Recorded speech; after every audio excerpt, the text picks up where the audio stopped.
on Men and women view God differently, right? Women are attracted to powerful male figures. That's what they're attracted to. The ultimate powerful male figure is who?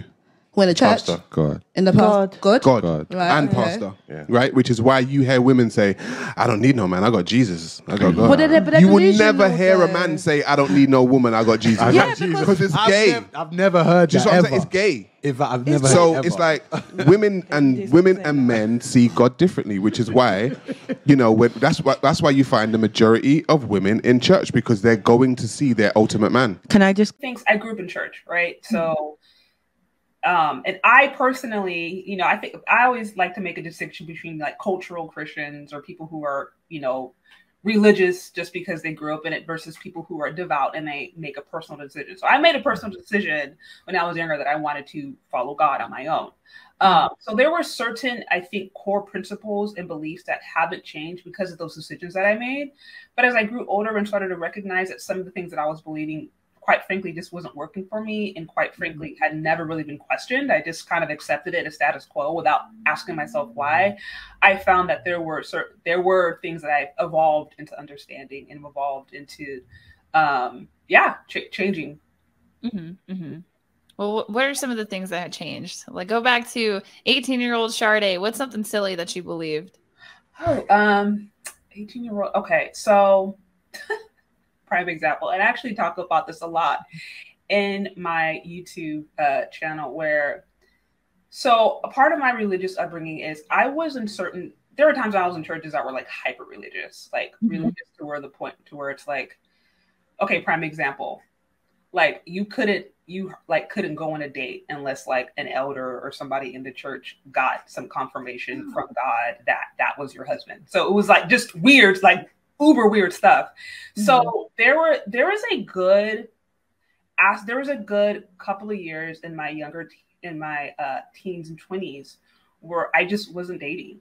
And it wasn't because it wasn't necessarily like God or anything or supernatural forces. I just was believing some really weird BS about dating and relationships.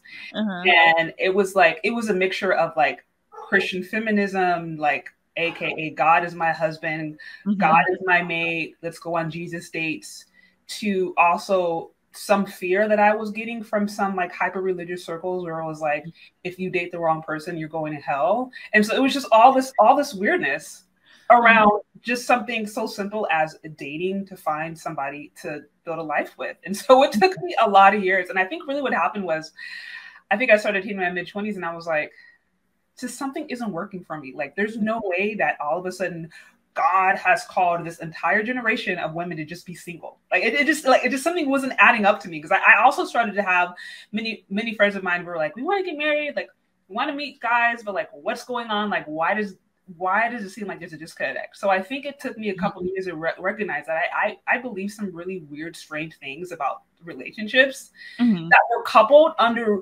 religiosity, coupled under Christianity, that were just quite frankly weird and had nothing to do with God. Personally, I'm single because I have a set of beliefs about myself, about God, that I feel need to be matched. I need to be compatible with someone, and I've just not met that person. But then again, I don't live the kind of lifestyle where I can meet people easily either. So I've kind of set myself up here, to be fair. When you say you're looking for a man you've got a certain relationship with God, yeah. What does that mean you're telling me that the man needs to have the same relationship, or? Yeah, I'd like the person to believe the same things as me. So to have a relationship with God would be important to me. Because my faith plays a massive part in who I am and what I believe and how I carry myself. I tell you why this is so funny that you said this. I didn't know this about you, right? Okay. It's not showing. Lord, I'm sorry. I'm not doing well. It's got nothing to do with that. The reason why it's funny is because it's kind of a close to home situation with me, right? Okay.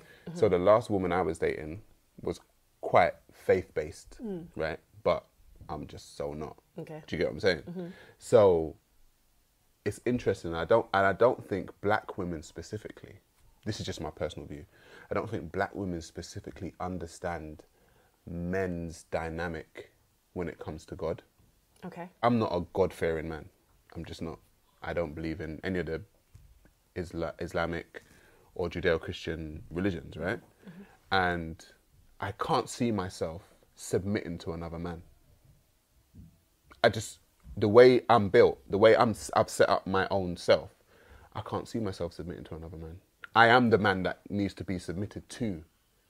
Does that make sense? It does. 70% of black churches are made up by women, black women. Yeah, okay. Right? Mm-hmm. And a lot of those women are single. Okay. Right? And that is not a coincidence. In just me looking at it, it's not, I'm just saying, it's not a coincidence because men don't, when it comes to nighttime, God ain't hugging you at nighttime. It's not God in your bed. Yeah? It's me. Yeah? So I am taking a decision not to be offended by that. Right. But I'm just saying, innit? It's me. So as a man, that's the way I'm set up. I'm like, listen, I don't want to be hearing about no next